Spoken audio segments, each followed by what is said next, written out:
ఆంధ్రప్రదేశ్, తెలంగాణలో బయటి రాష్ట్రం నుంచి మార్వాడి రావడంతో రాబోయే కాలంలో పని సంక్షోభం తప్పదని నిపుణులు హెచ్చరిస్తున్నారు.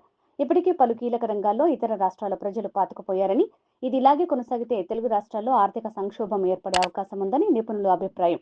బీహార్ వాళ్లు ఇటుక బట్టి నుంచి వరి నాట్లు, పత్తి ఏరేదాకా అన్ని రకాల కూలీ పనులు చేస్తున్నారు. ఒరిస్సా వాళ్లు అన్ని రకాల కార్మికులుగా, వంటకాల తయారీదారులుగా చేస్తున్నారు. రాజస్థాన్ వాళ్లు టీ స్టాల్ మరియు హోటల్, శానిటరీ షాపుల నిర్వహణ చేస్తున్నారు. రెండు తెలుగు రాష్ట్రాల్లో షాపులు వీళ్లవే. ఉత్తరప్రదేశ్ వాళ్లు టైల్స్ వేసే పని నుంచి పెయింటింగ్, అన్ని రకాల ఇంటి లోపలి అలంకరణలు చేస్తున్నారు. కేరళ వాళ్లు ఇంగ్లీష్ బోధించే టీచర్లుగా పనిచేస్తున్నారు. కర్ణాటక వాళ్లు భవన నిర్మాణ కూలీలుగా పనిచేస్తున్నారు. ఇలా ఇతర రాష్ట్రాల నుంచి ఇక్కడికి వచ్చి ఎంతో మంది ఉపాధి పొందుతున్నారు.